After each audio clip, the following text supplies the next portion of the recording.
మీ వాక్యాన్ని ధ్యానం చేసుకుంటూ ఉండగా మీరే మీ వాక్యం ద్వారా మాతో మాట్లాడి మమ్మల్ని బలపరచమని, ఈ భూమి మీద సజీవులుగా మేము ఉన్నప్పుడే మీ విషయంలో, మా తోటి వారి విషయంలో మీకు ఇష్టలుగా జీవించుటకు కృప దయచేయమని, మా ఎదుట మీరు పెట్టిన అవకాశములను, పరలోక రాజ్య సమానమైన అవకాశములను చక్కగా సద్వినియోగం చేసుకుంటూ కృప దయచేయమని మా ప్రభువైన యేసుక్రీస్తు నామములో ప్రార్థన చేస్తున్నాం తండ్రి.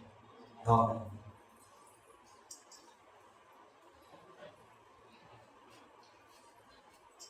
చాలా మంచి పాటలు పాడారు. పాడిన పాటల్లో ఎక్కువగా స్నేహితుల గురించే పాడారు. ఈరోజు స్నేహితుల దినోత్సవాన్ని చాలా వరకు ప్రపంచంలోని భాగాల్లో ప్రజలు జరుపుకుంటా ఉన్నారు. చాలా సంతోషం. ఈ లోకంలో స్నేహితులు లేని స్నేహితులు ఎవరు కూడా ఉండరు. ప్రతి వ్యక్తికి ఒక స్నేహితుడు అనేది తప్పనిసరిగా ఎవరో ఒకరు ఉంటారు. జుమ్మకు కూడా స్నేహితుడు ఉన్నారు. చిన్న ఫ్రెండ్. కాబట్టి పిల్లలకి పిల్లలు స్నేహితులు, యవనస్తులకి యవనస్తులు స్నేహితులు, వృద్ధులకి వృద్ధులు స్నేహితులు. కాబట్టి none in this world who has no friends. స్నేహితులు లేనటువంటి స్నేహితులు వాకుండా ఎవరు కూడా లేదు. ఈ స్నేహం అనేటువంటిది డిఫరెంట్ కేటగిరీస్లో వివిధ రకాలుగా స్నేహం అనేటువంటిది మనము చూస్తాం. కొద్దిమంది చదువుకున్నటువంటి వాళ్ళతోనే స్నేహం చేస్తారు. ధనవంతులతోనే స్నేహం చేస్తారు. కొన్ని ఉద్యోగాలు ఉంటాయి. ఆ ఉద్యోగం చేసేటువంటి వాళ్ళు తోటి ఉద్యోగస్తులతోనే స్నేహం చేస్తారు. ఇంకొంచెం ఆపోజిట్లో చెప్పాలి అంటే తాగుబోతులతోనే స్నేహం చేస్తారు. దొంగలతోనే స్నేహం చేస్తారు. ఈ స్నేహం అనేటువంటిది ఉమ్మడిగా ఉండేటువంటి బంధం, సామూహికంగా ఉండేటువంటి బంధాలు. స్నేహం అనగానే ఒక్కరు కలిస్తే స్నేహం అనేటువంటిది కాదు. మరి దేవుడు స్నేహం గురించి ఎటువంటి అభిప్రాయాన్ని కలిగి ఉన్నాడు అని మనం ఆలోచన చేస్తే, దేవుడు కూడా స్నేహానికి ప్రయారిటీస్ అనేటువంటివి ఇచ్చాడు. God loves the friendship, God desires the friendship, God values the friendship. దేవుడు స్నేహానికి ప్రేమను, విలువను ఇచ్చాడు. దేవుడు కూడా ఒక స్నేహితుడిగా బైబిల్ గ్రంథంలో పిలువబడ్డాడు. అయితే దేవుని స్నేహానికి మానవుని స్నేహానికి చాలా డిఫరెన్స్ అనేది, చాలా వ్యత్యాసం అనేటువంటిది ఉంటుంది. మనిషి ధనాన్ని చూసి, హోదాను చూసి,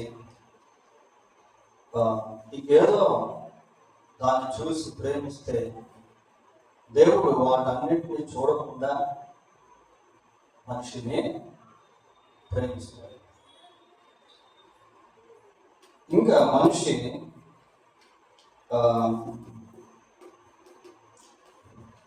తను ప్రేమించేటువంటి వారితో స్నేహం చేస్తాడు. కానీ దేవుడు తను ప్రేమించని వారితో కూడా స్నేహం చేస్తాడు. Difference between God's friendship and man's friendship. ఈ రీతిగా మరి దేవునికి మానవునికి మధ్య ఉన్నటువంటి స్నేహం అనేది ఉంటుంది. ఇంకా కొంచెం మనం మామూలుగా ఆలోచన చేస్తే జనరల్గా మనుషులు కులాన్ని బట్టి, మతాన్ని బట్టి, భాషను బట్టి, ప్రాంతాన్ని బట్టి స్నేహం చేస్తారు. కానీ దేవునికి కుల మతాలతో, భాషతో, ప్రాంతాలతో సంబంధం లేకుండా స్నేహం చేస్తారు. కాబట్టి మానవ స్నేహానికి దేవుని స్నేహానికి చాలా వ్యత్యాసం అనేది. యేసుక్రీస్తు ప్రభు ఈ భూమి మీద శరీరధారిగా ఉన్నటువంటి దినాల్లో పరిశుద్ధుడిగా జీవించాడు. పరిశుద్ధుడిగా జీవిస్తున్నటువంటి ప్రభువు పాపులకు స్నేహితుడిగా పిలువబడ్డాడు. చూడండి, లూకాసు సువార్త 7వ అధ్యాయము, లూకాసు సువార్త 7వ అధ్యాయము 34వ వచనాన్ని చదువుకుందాం. తినుచు రావచ్చు వచ్చాను కనుక మీరు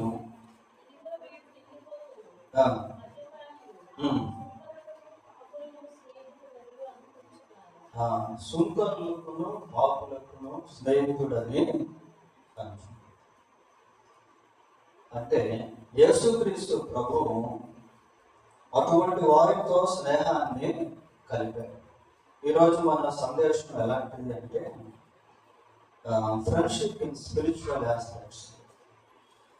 ఆధ్యాత్మిక కోణంలో స్నేహాన్ని చూడటం. కులమతాలతో,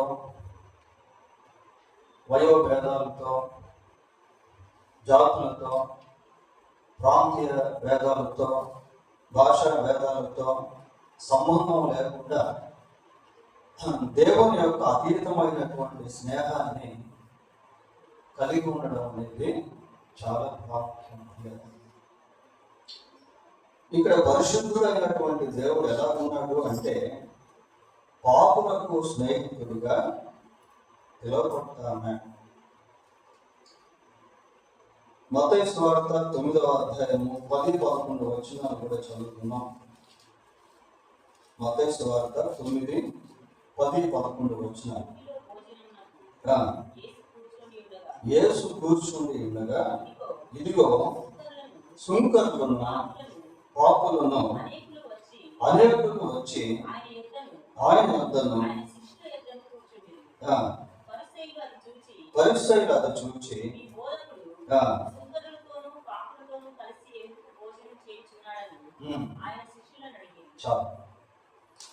పరిసయ్యులు సమాజంలో ప్రత్యేకింపబడినటువంటి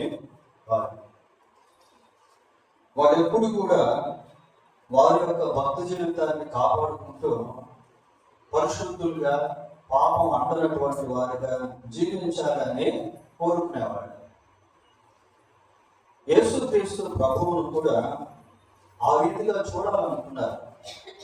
కానీ ప్రభు యొక్క వైఖరి చాలా వ్యత్యాసంతో కూడింది. ఆయన సుంకరులతో, పాపులతో కలిసి భోజనము చేశారు. అక్కడ కలిసి అనే మాట ఉంది కదా, అది చాలా గొప్ప మాట. ఆ పదం కలిసి అనే పదం అంటే he was mingling with the people. ప్రజలతో కలిసిపోయేవాడు, ప్రజలతో సహవాసాన్ని చేసేవాడు. ఆయనతో ఎప్పుడు కూడా ఎలాంటి వాళ్ళు ఉండేవాళ్ళు అంటే వ్యాధిగ్రస్తులు ఉండేవాళ్ళు, వేషలుగా వాళ్ళు ఉండేవాళ్ళు, సుంకరులుగా పిలువబడినటువంటి వాళ్ళు ఉండేవాళ్ళు. వాస్తవానికి యేసుక్రీస్తు ప్రభు యూదులు ఎవరికంటే వాళ్ళతో సహవాసము చేయరు, సాంగత్యం చేయరు, వాళ్ళతో కలిసి భోజనం చేయరు. వాళ్ళు ప్రత్యేకంగా ఉండేవాడు ప్రియులారా. కానీ యేసుక్రీస్తు ప్రభు అలా ఉండేవాడు కాదు. ఆయన అందరితో కలిసిపోయేవాడు, అందరితో సహవాసం చేసేవాడు. కారణం ఏంటి అంటే ఆయన స్నేహంలో ఉన్నటువంటి ఆకర్షణ, ఆయన స్నేహంలో ఉన్నటువంటి ప్రేమ, ఆయన స్నేహంలో ఉన్నటువంటి దీనత్వము అనేక మందిని ఆకర్షించింది. అనేక మందిని ఆకర్షించింది. దేవుని యొక్క స్నేహంలో ఆకర్షణ శక్తి అనేది దాగి ఉంది. హోషేయ గ్రంథం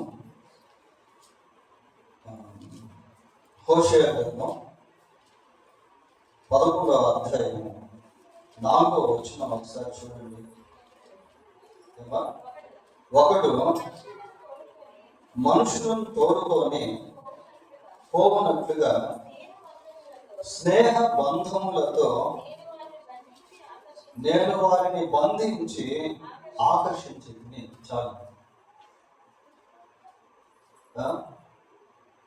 స్నేహ బంధములతో వారిని బంధించి ఆకర్షించింది. దేవుడు మానవునితో అటువంటి బంధాన్ని, స్నేహాన్ని కలిగి జీవించాడు. అందుకే యేసు ప్రభు ఎక్కడికి వెళితే అక్కడ ప్రజలు ఆకర్షించబడేవాడు. ప్రభు ఒక మాట అన్నాడు యోహాను సువార్తలో. ఏమన్నాడు అంటే, నేను పైకెత్తబడిన ఎడల అనేకులను ఆకర్షిస్తాను. ఈరోజు సుమారుగా 200 కోట్లకు పైగా ప్రజలు యేసు ప్రభు యొక్క ప్రేమకు, స్నేహానికి ఆకర్షించబడ్డారు. అసలు ఎక్కువ ఫ్రెండ్స్ ఉన్నటువంటి ఫ్రెండ్ ఎవరు అంటే యేసుక్రీస్తు ప్రభు. మనకి ఫింగర్ టిప్స్ లో మన స్నేహితులను గురించి మనం చెప్పగలుగుతాం. కానీ యేసు ప్రభువుకు ఉన్నటువంటి స్నేహితులు ఇంతమంది అని చెప్పలేము. He has crores of friends throughout the world. నేను ఇందాక మీకు ఒక మాట చెప్పాను. కొద్దిమంది వారి యొక్క ప్రాంతాన్ని బట్టి, భాషను బట్టి, కులాన్ని బట్టి, హోదాను బట్టి, చదువును బట్టి స్నేహం చేస్తారు. కానీ యేసు ప్రభుతో ఉన్నటువంటి స్నేహితులు అన్ని ప్రాంతాలకు సంబంధించిన వాళ్ళు, అన్ని హోదాలకు సంబంధించిన వాళ్ళు. హోదా అంటే నాట్ ఏ స్టేటస్. హోదాలో కూడా పేదరికం అనేది ఉంటుంది, ఐశ్వర్యం అనేది ఉంటుంది. కాబట్టి ప్రపంచవ్యాప్తంగా యేసుక్రీస్తు ప్రభువుకి ఆకర్షింపబడినటువంటి స్నేహితులు కోట్ల సంఖ్యలో ఉన్నారు.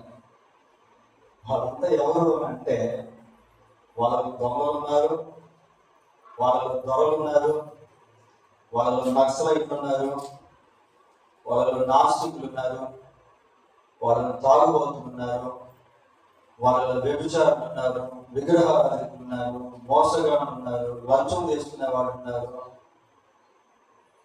హంతకులు ఉన్నారు. అయితే ప్రభు యొక్క స్నేహంతో కూడినటువంటి ఆకర్షణలో వాళ్ళంతా మారిపోయారు.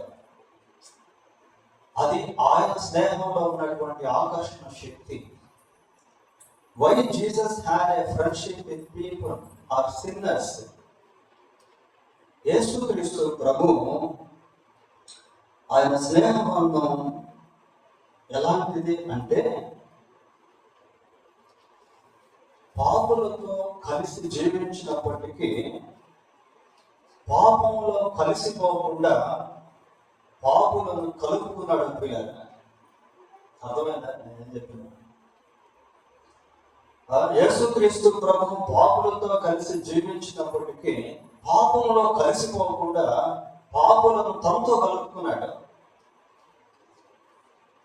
అందుకే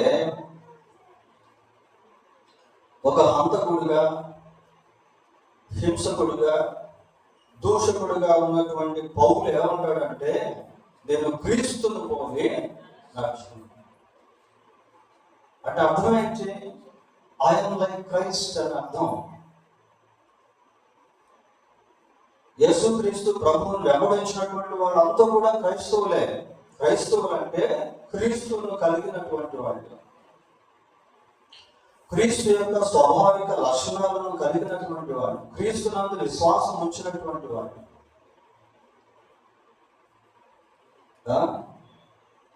స్నేహ బంధములతో వారిని ఆకర్షించి ఆ రీతిగా యేసుక్రీస్తు ప్రభు పాపులతో కలిసి వాళ్ళని ఆకర్షించి వాళ్ళని పరిశుద్ధులుగా మార్చారు. So the power of friendship of Jesus Christ, యేసుక్రీస్తు యొక్క స్నేహపు శక్తి చాలా గొప్పగా ఉండొచ్చు మనము చూస్తామండి. మరి ప్రభువునందు విశ్వాసం ఉంచినటువంటి మనతో కూడా యేసుక్రీస్తు ప్రభు ఒక ప్రత్యేకమైనటువంటి స్నేహాన్ని కలిగి ఉంది. దాన్ని మనం అనుభవించేటువంటి వారంగా ఉండాలి. ప్రియాలి చూడండి, దేవుణ్ణి మనము డిఫరెంట్ ఆస్పెక్ట్స్ లో చూడగలుగుతాం. ఒక తండ్రిగా చూడగలము, ఒక ప్రభువుగా, ఒక రక్షకుడిగా, ఒక దేవుడిగా, ఒక సృష్టికర్తగా. At the same time we can see as the greatest friend in God. అదే సమయంలో ఒక గొప్ప స్నేహితుడిగా కూడా దేవుడిని మనము చూడగలుగుతాం. బైబిల్లో ఎంతో మంది దేవుని స్నేహితులుగా పిలవబడ్డారు. ఎవరు చెప్పగలరా? అబ్రహాము దేవుని స్నేహితుడిగా పిలవబడ్డాడు. ఇంకెవరు పిలవబడ్డారు? మోషే దేవుని స్నేహితుడిగా పిలవబడ్డాడు. ఇంకెవరు? హానోకు దేవునితో కూడా నడిచాడు. ఇంకా శిష్యులతో ప్రభు ఏమంటాడంటే, నేను మిమ్మల్ని స్నేహితుడిగా పిలుస్తాను. స్నేహ బంధంతో మిమ్మల్ని ఆకర్షించాను అంటే, ప్రభు చేత ఆకర్షింపబడినటువంటి వాళ్ళంతా కూడా దేవునితో స్నేహం చేయొచ్చు. స్నేహంలో దేవునితో ఉండే స్నేహంలో చాలా మాధుర్యత అనేటువంటి ఉంటుంది. చెలికాని హృదయంలో నుండి మధురమైన మాటలు దేవుని యొక్క మాటలు చాలా మధురమైనటువంటివిగా ఉంటాయి. చూడండి, యాకోబు రాసిన పత్రిక 2వ అధ్యాయము 23వ వచనంలో అబ్రహాము గురించి ఏమని రాశాడు?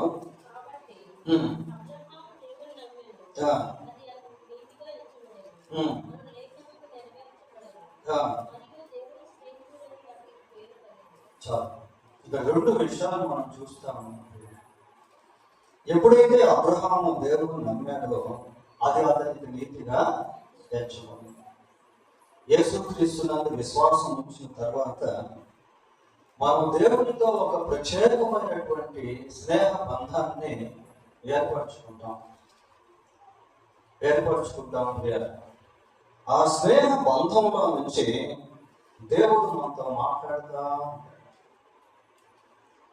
అబ్రహాము దేవుని నమ్మను, అది అతనికి నీతిగా ఎంచబడింది. మరియు ఇంకేమో చెప్తున్నా, అక్కడ దేవుని స్నేహితుడని అతనికి పేరు కలిగింది. అబ్రహాము దేవుని స్నేహితుడిగా పిలువబడతా ఉన్నాడు. ఆదికాండం 18వ అధ్యాయము 17వ వచనం చూడండి. అప్పుడు యెహోవా నేను చేయబో కార్యమును అబ్రహామునకు దాచను. ఇక్కడ షేరింగ్ అనేది మనం చూస్తాం. ఫ్రెండ్షిప్ లో ఎక్కువ షేరింగ్ అనేటువంటిదే ఉంటుంది.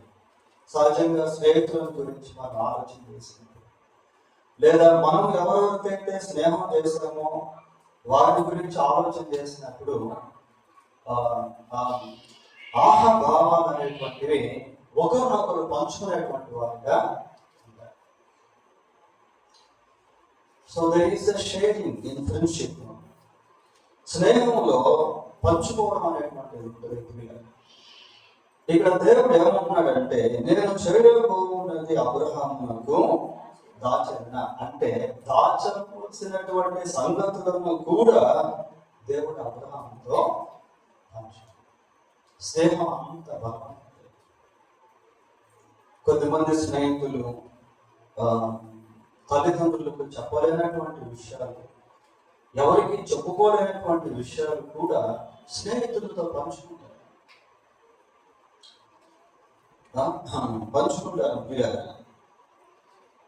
ఇక్కడ దేవుని యొక్క స్నేహంలో దాన్ని మనం చూస్తాం. నేను చేయబో కార్యమును అబ్రహామునకు దాచాను.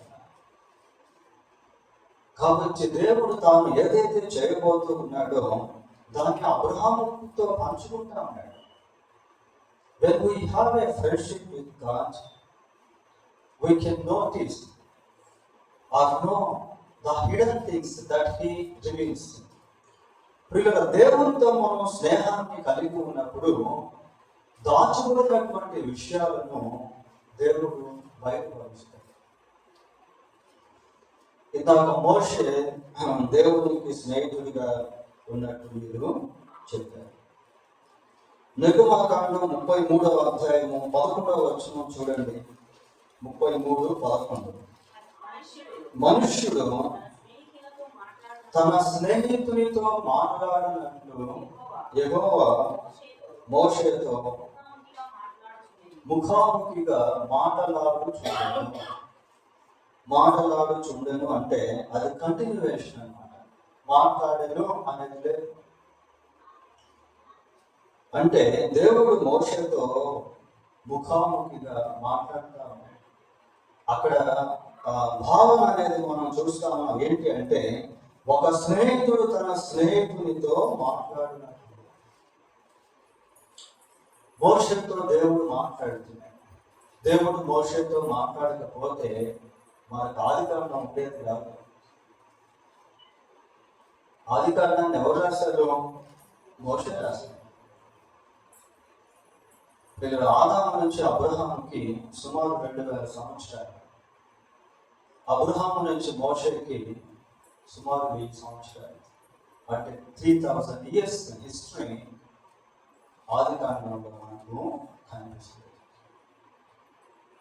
మరి దేవుడు మోషేతో ఒక స్నేహితుడితో మాట్లాడినట్లుగా అనేక విషయాలు మాట్లాడుతూనే వచ్చాడు. ఆదికాండం, నిర్గమకాండం, లేవ్యాకాండం, సంఖ్యాకాండం, ద్వితీయోపదేశకాండం, ఇవన్నీ కూడా మోషే రాశాడు. ఎన్ని విషయాలు దేవుడు మోషేతో పంచుకున్నాడో, అసలు ప్రత్యక్షపు గుడారం ఎలా ఉంటుందో అనేది మనిషికి తెలియదు. కానీ దేవుడు మోషేతో దాన్ని తెలియజేశాడు. పదార్థాలు ఏంటో తెలియదు, కానీ దేవుడు మోషే ద్వారా దాన్ని తెలియజేశాడు. ఇంకా మారల్ ఎథిక్స్, నైతిక సంబంధమైనటువంటి విషయాలు దేవుడు మోషే ద్వారా తెలియజేశాడు. మనిషి పుట్టక ముందే దేవుడు సృష్టిని ఏ విధంగా కలుగు చేశాడో అన్న సత్యాన్ని దేవుడు మోషే ద్వారా బయటపరిచాడు. మానవుడిని దేవుడు ఏ విధంగా సృష్టించాడో అనేది దేవుడు మోషే ద్వారా తెలియపరిచాడు. మోషే ఆ కొండ మీదకు వెళ్ళి 40 రోజులు దేవుడితో గడిపి దిగి వస్తా ఉన్నాడు. వస్తా ఉంటే మోషే యొక్క ముఖము ప్రకాశిస్తా ఉంది.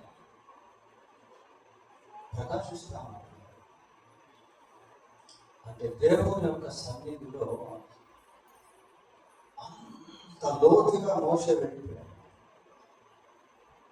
మోషేను చూసేదానికి మనుషులు భయపడ్డారు. వీళ్ళ దేవుని సన్నిధిలో దేవునితో సమయాన్ని గడపడం, దేవుని సన్నిధిలో దేవునితో సమయాన్ని గడుపుతూ ఉంటే దేవుడు మనతో పంచుకునేటువంటి విషయాలు మనకు బోధపడుతూ ఉంటే గొప్ప ఉద్యోగాన్ని మనం అనుభవించాలనగా యేసు ప్రభు తన శిష్యులతో మాట్లాడుతూ చూడండి, యోహాను సువార్త 15వ అధ్యాయం. యోహాను సువార్త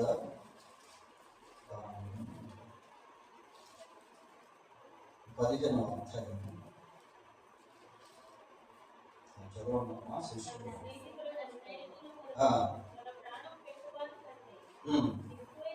14:15 చదవండి. 14.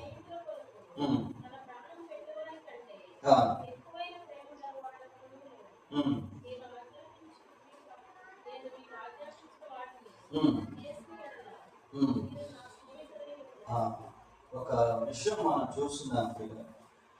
నేను మీకు ఆజ్ఞాపించిన వాటిని మీరు చేస్తే మీరు నాకు స్నేహితులుగా ఉంటారు. కాబట్టి స్నేహంలో షేరింగ్ అనేటువంటి ఉంటుంది. యేసుక్రీస్తు ప్రభు శిష్యులతో చాలా విషయాలు పంచుకున్నాడు. యోహాను సువార్త 14వ అధ్యాయం 2వ వచనంలో, నా తండ్రి ఇంట అనేక నివాసములు కలవు, లేని యెడల మీతో చెప్తాను. ఎక్కడో పరలోకంలో ఉన్నటువంటి విషయాలను యేసుక్రీస్తు ప్రభు తన శిష్యులతో పంచుకున్నాడు. పరలోక మర్మములు మీకు అనుగ్రహింపబడింది. పరలోక సంబంధమైనటువంటి మిస్టరీస్ యేసుక్రీస్తు ప్రభు తన శిష్యులతో పంచుకున్నాడు. దేవుని యొక్క స్నేహంలో దేవుడు మనతో చక్కగా ఆయన ఉద్దేశాలను, ఆలోచనలను పంచుకునేటువంటి వాడిగా ఉన్నారు. దేవుని యొక్క స్నేహంలో చాలా లక్షణాలు అనేటువంటివి మనకు కనిపిస్తాయి. ఒక 7 చెప్తాను సింపుల్గా, అంటే ఎక్కువ రెఫరెన్స్ కాకుండా సింపుల్గా చెప్పేస్తాను. దేవుని యొక్క స్నేహంలో దాగి ఉన్నటువంటి చాలా లక్షణాలు ఉన్నాయి. 7 చెప్పేస్తాను. 1, ప్రేమ. దేవుని స్నేహంలో ప్రేమ అనేటువంటిది ఉంది. ఆ ప్రేమలో స్వార్థం అనేటువంటిది లేదు. ఆ ప్రేమలో అపవిత్రత అనేటువంటిది లేదు. ప్రేమను గురించి చెప్పాలి అంటే చాలా విషయాలు దేవుని వాక్యం మనము చెప్పుకోవచ్చు. ఇందాక ఒక మాట చెప్పాను. ఏమని చెప్పానంటే సుమారు 200 కోట్లకు పైగా యేసుక్రీస్తు ప్రభువును వెంబడించేవాళ్ళు, ఆయన చేత ఆకర్షింపబడినటువంటి వాళ్ళు. అంత ప్రజలను ఆకర్షించేది ఏంటి అంటే దేవుని ప్రేమ. అందుకే యోహాను 3:16 ఏం చూస్తాం? దేవుడు లోకమును ఎంతో మనము దేవుడిని ప్రేమించమని కాదు, ఆయనే మనలను ప్రేమించి ఆ ప్రేమతోనే బంధాన్ని కట్టాడు ప్రియ. ఆ ప్రేమతోనే స్నేహాన్ని చేశాడు. 2వదిగా షేరింగ్, పంచుకోవడం. స్నేహంలో పంచుకోవడం అనేటువంటిది సాధారణ విషయం లేదు. ఇందాక మనం చూసాము, దేవుడు అనేక విషయాలను మనతో పంచుకునేటువంటి వాడుగా ఉన్నాడు. కొరింథీయులకు రాసిన 1వ పత్రిక 1వ అధ్యాయం 9-10 వచనాల్లో చూస్తే దేవుడు తన కుమారుని సహవాసానికి మనలను పిలిచాడు అని. ఇదిగో నేను తలుపు వద్ద నిలుచుని తట్టుచున్నాను, ఎవడైనా నా స్వరము విని తలుపు తీసినాడు, నేను వారి వద్దకు వస్తాను. 2వది షేరింగ్. 3వది ఫర్గివ్నెస్, క్షమాపణ. దేవుడు క్షమించకపోతే మనిషికి దేవుడితో స్నేహం అనేది ఏర్పడదు. స్నేహంలో క్షమాగుణం అనేది చాలా ఇంపార్టెంట్. ఎందుకు కొద్దిమంది స్నేహాలు విడిపోతాయి అంటే క్షమాపణ ఉండదు.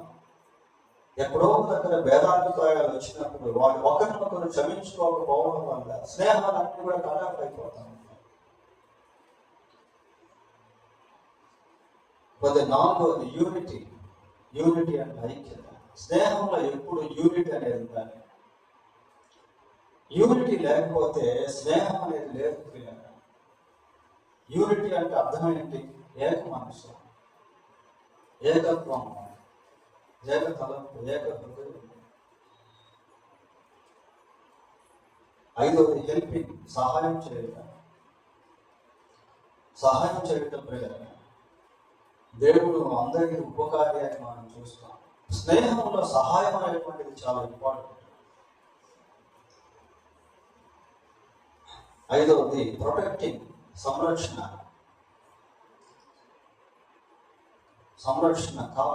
కాపాడుట. దీని గురించి దానియేలు గ్రంథంలో కూడా మనకి కనిపిస్తుంది. ఎన్నైనాయి? ఏడవది సీకింగ్ వెల్బీయింగ్, క్షేమాన్ని కోరడం. దేవుడు కోరే క్షేమం ఎలా ఉంటుందంటే ఆయన కంటే ఆయన స్నేహితులు క్షేమంగా ఉండాలి అని కోరుకుంటాడు. దాన్ని బైబిల్ ఎట్లా చెప్పాలి అంటే మనకి కొరింథీయులకు రాసిన పత్రిక 13వ అధ్యాయంలో 15 రకాల ప్రేమ అనేది ఉంటుంది. స్వప్రయోజనమును కోరని ప్రేమ అని ఉంటుంది. అనేది. కాబట్టి సీకింగ్ ఫ్రెండ్స్ వెల్ బీయింగ్, నేను బాగలేకపోయినా పర్వాలేదు, నా స్నేహితుడు క్షేమం బాగున్నాడు. తన స్నేహితుల కొరకు ప్రాణం పెట్టు స్నేహితుల కంటే ఎక్కువ స్నేహితులు ఎవరు లేరండి. ఈ లక్షణాలన్నీ, ఈ గుణాలన్నీ యేసుక్రీస్తు ప్రభువులో మనం చూస్తాం. అసలు ఇంతమందిని యేసుక్రీస్తు ప్రభు ఎలా ఆకర్షించాడు అంటే ప్రాణాన్ని పెట్టి, ప్రేమను చూపించి ప్రాణాన్ని పెట్టి. అందుకే ఇందాక మనం ఒక మాట చెప్పుకున్నాం ఏంటంటే, నేను పైకెత్తబడిన అనేకులను ఆకర్షిస్తాను. పైకెత్తబడటం అంటే సిలువలో ప్రాణం పెట్టడం.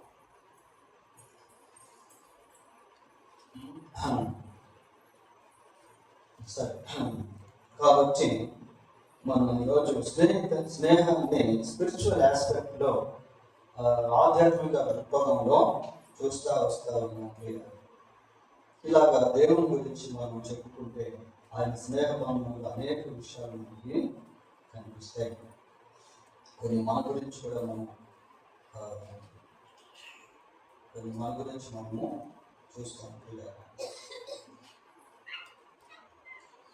బైబిల్లో మెటాఫారికల్గా అంటే రూపకలంకారంలో స్నేహం గురించి ఒక మాట ఉంది. చూడండి, యాకోబు రాసిన పత్రిక 4వ అధ్యాయము 4వ వచనం ఒకసారి చూడండి. ఈ లోక స్నేహము దేవునితో వైరము అని మీరు ఎరుగరా, కాబట్టి ఎవరు ఈ లోకంతో స్నేహము చేయకూడనో వారు దేవునికి శత్రువు. ఇక్కడ లోక స్నేహము అనేది చూస్తా ఉన్నాం. విశ్వాస జీవితంలో ఈ లోక స్నేహం గురించి చాలా జాగ్రత్తలు తీసుకోవాలి. ఇంకా మీకు అర్థం అవ్వాలంటే ఆ మొదటి వచనం నుంచి చదవాలి, దాని గురించి తెలియాలి. దాంట్లో కొన్ని దుర్గుణాలు అనేటువంటివి కూడా మనకు కనిపిస్తాయి. లోక ఆకర్షణ అనేటువంటిది చాలా పవర్ఫుల్ గా ఉంటుంది. లోకం ఏం చేస్తుందంటే మనిషిని ఆకర్షించి మనిషిని తనకు స్వాధీనం చేసుకుందాం. కాబట్టి లోక ఆకర్షణ విషయంలో లేక లోక స్నేహం విషయంలో విశ్వాసి చాలా జాగ్రత్తగా ఉండాలి. అది వస్తువులైనా, ధనమైనా, మనుషులైనా, అది ఏదైనప్పటికీ తిమోతికి రాసిన 2వ పత్రిక 4వ అధ్యాయము 10వ వచనం చూడండి. దేమా ఇహలోకమును స్నేహించి నన్ను విడిచి దెస్సలోనికకు. ఇహలోకమును స్నేహించి నన్ను విడిచిపెట్టేసి వీళ్ళ లోకం అంత భయంకరంగా ఉంటుంది, లోక ఆకర్షణ శక్తి. కాబట్టి ఇది మనకు కనబడదు. మనం ఏం చూస్తా ఉన్నాం? మనిషితో సమయాన్ని గడపడం అని చూస్తాం. ఈరోజు మనిషి దేవునితో ఎక్కువ సమయం గడుపుతున్నాడు చెప్పండి. సెల్ ఫోన్తోనే కదా. సెల్ ఫోన్ మనిషి కాదు, ఇట్ ఈస్ ఆబ్జెక్టివ్, అదొక వస్తువు పిల్లలు. కానీ దాంతో ఎక్కువ టైం గడుపుతా ఉన్నాడు. కొన్ని లోక సంబంధమైనటువంటి ఎంటర్టైన్మెంట్స్, వినోదాలు, వాటికి ఆకర్షించబడి వాటితో మింగిల్ అయిపోతున్నాడు, కలిసిపోతా ఉన్నాడు. లోక ఆకర్షణ శక్తి చాలా పవర్ఫుల్ గా ఉంటుంది పిల్లలు. కాబట్టి విశ్వాస జీవితంలో ఈ లోక స్నేహంతో దూరంగా జాగ్రత్తగా ఉండాలి. ఇంకా మనం కొంచెం దైవిక పరంగా స్నేహం గురించి ఆలోచన చేస్తా ఉన్నాం. దానియేలు గ్రంథం 2వ అధ్యాయము 18వ వచనం చదువుకుందాం.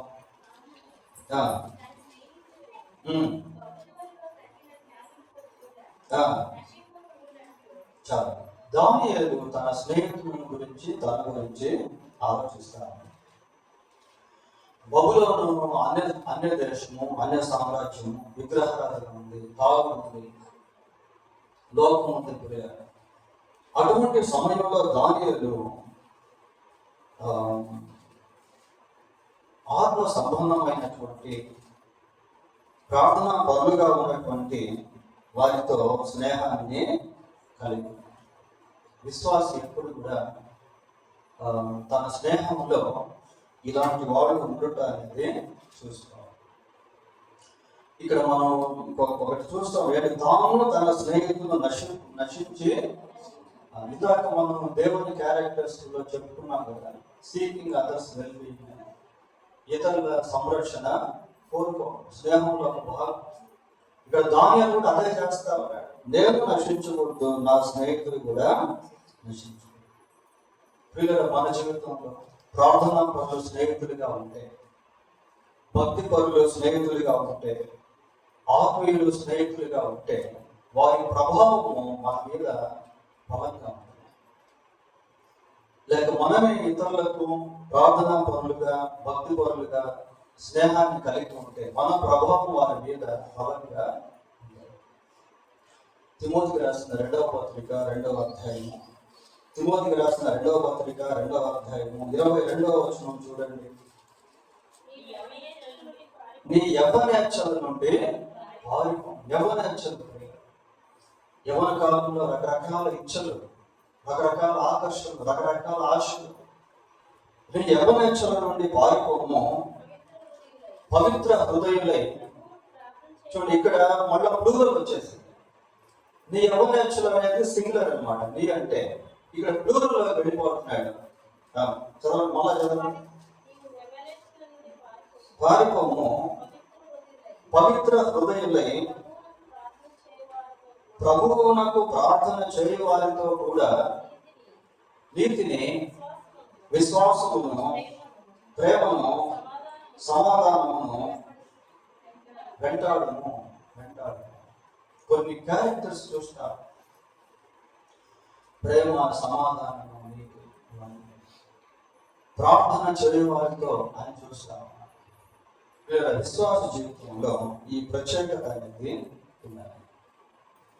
నీకంటూ ఒక ప్రార్థనా పరుడైన స్నేహితురాలు, నేను ఆత్మలో బలపరిచేటువంటి ఒక స్నేహితురాలు కలిగి ఉంటే అది నీకెంతో దీవెన. కలిసి ప్రార్థన చేయడం, కలిసి దేవుని గురించి మాట్లాడుకోవడం, కలిసి దేవుణ్ణి ఆరాధించడం, స్తుతించడం విశ్వాసికి ఎంతో దీవెన.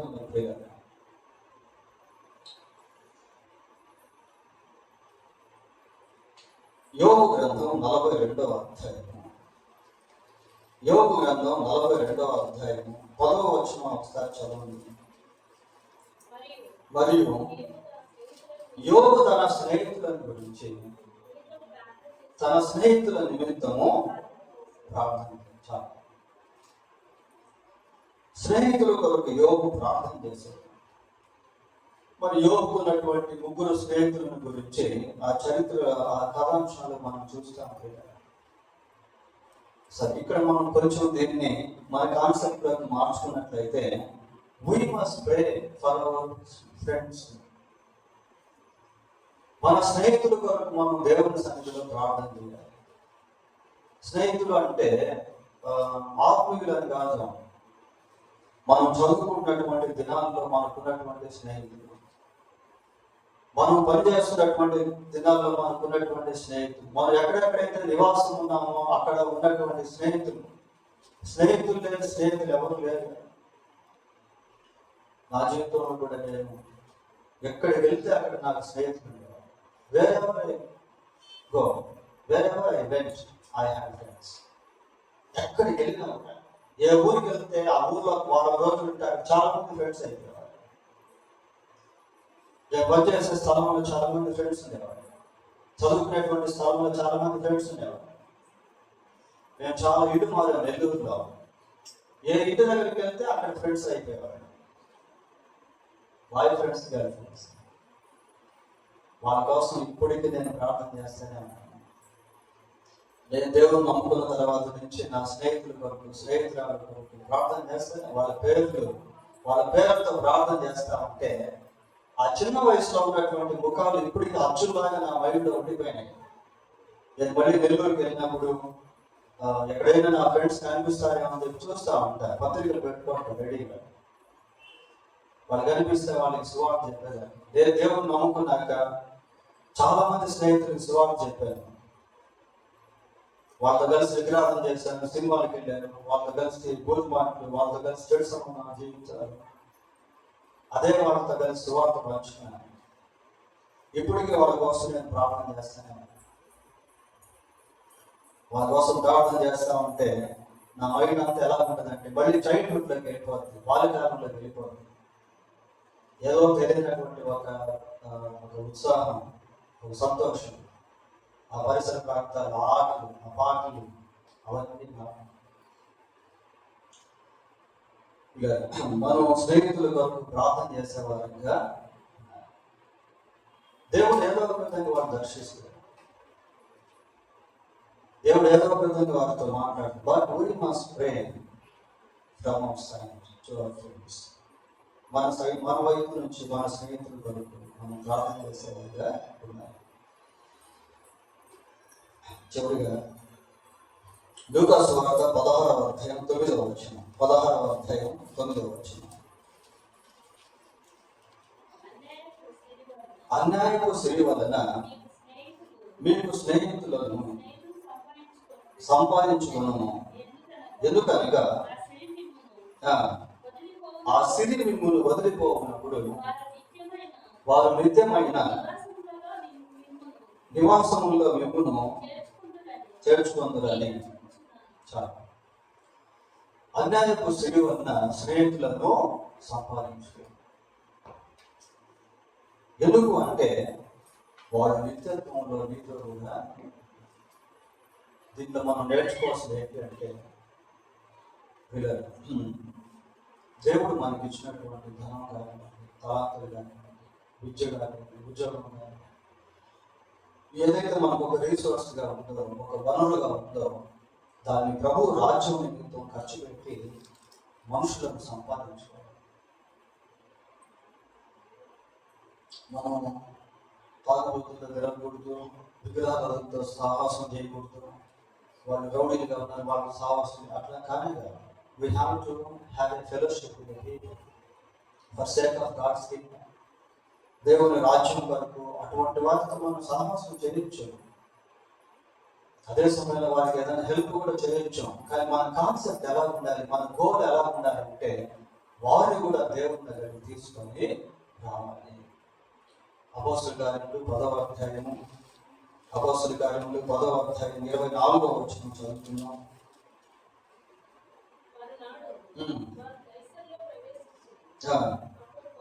అప్పుడు కొర్నేలి తన బంధువులను ముఖ్య స్నేహితులను పిలిపించి వారి కొరకు చాలు.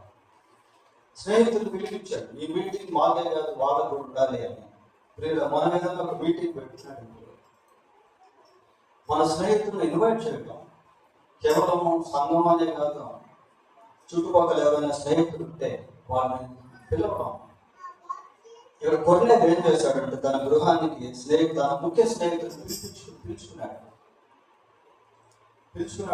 మనం వివాహాలు పిలుస్తాం కదా, పిలిపించుకోవాలి.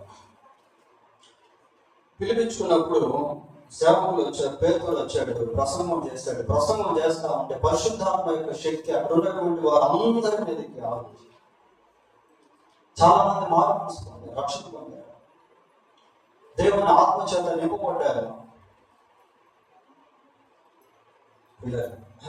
కాబట్టి మన స్నేహితులకు కూడా ఏదో ఒక విధంగా వాక్యం అందించారు.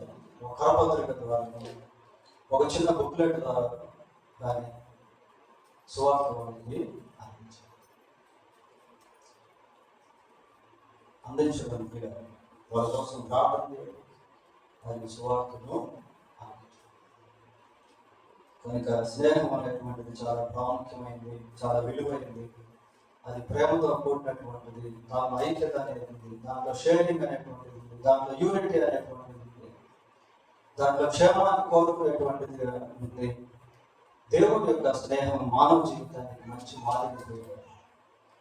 కాబట్టి విశ్వాసంగా దేవుడు వాక్యం ఉన్నటువంటి మన జీవితంలో మరి స్పిరిచువల్ ఫ్రెండ్స్ అని కలిగి ఉండడం, అదే సమయంలో భౌతిక సంబంధమైన స్నేహితుల విషయంలో కూడా దేవుని బిడ్డలుగా మన వంతు పని మనం చేయడం అనేది చాలా ప్రాముఖ్యం. అలాగే లోక స్నేహం విషయంలో కూడా జాగ్రత్త కలిగి ఉండడం అనేది చాలా ఇంపార్టెంట్. అంతేకాక దేవునితో సత్సంబంధాలు కలిగి ఆయన స్నేహ బంధంలో ఐక్యపరచబడి ఆయనతో సమయం గడపడం అనేటువంటిది కూడా చాలా ప్రాముఖ్యం. దేవుడు తన వాక్యాన్ని తీర్చింది.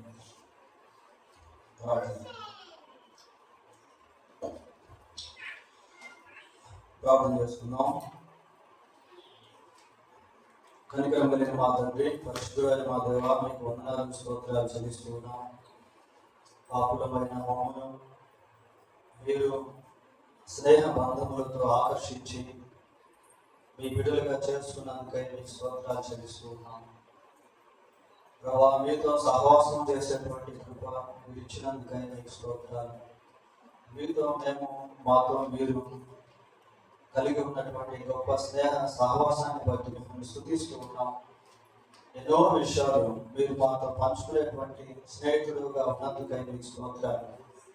మా కొరకు ప్రాణం పెట్టిన నిజ స్నేహితుడుగా మీరు ఉన్నందుకై మీకు స్తోత్రాలు చెల్లిస్తున్నాం ప్రభా. అలాగే మా పరిధిలో మాకు ఎవరెవరు స్నేహితులుగా ఉన్నారో వారి విషయంలో మా వంతు పని మేము చేయగలిగింది చేయుటకు కృపదయ చేయండి. అలాగే లోక స్నేహం విషయంలో కూడా మేము జాగ్రత్త కలిగి జీవించుటకు సహాయం చేయమని ఈ సందేశం విన్న మాకందరికీ దీవెనకరంగా మార్చమని మా రక్షకుడైన యేసుక్రీస్తు ఉన్నతమైన నామములో ప్రార్థన చేస్తున్నాయ్యా. మరి ఈ లోకంలో మేము పుట్టినప్పటి నుండి ఇప్పటి వరకు జీవించిన జీవిత కాలంలో ఆయా ప్రాంతాల్లో ఎంతో మంది మాకు స్నేహితులు ఉన్నారు. వారి కొరకు ఈ సమయంలో ప్రత్యేకంగా ప్రార్థన చేస్తున్నాం. వారిలో ఇంకా ఎవరైతే మేము నమ్ముకోలేదో, వారు మనసు పొందలేదు, రక్షణ పొందలేదు, వారందరినీ మీరు దర్శించండి. వారి కొరకు కూడా మీరు సిలువలో ప్రాణం పెట్టారు. ఆయన కనికరించి మీ ప్రేమను వారికి గుర్తెరిగినట్లుగా కృపదయ చేయండి. మా రక్షకుడైన యేసుక్రీస్తు పరిశుద్ధమైన నామములో ప్రార్థన చేస్తున్నాము తండ్రి. ఆమేన్.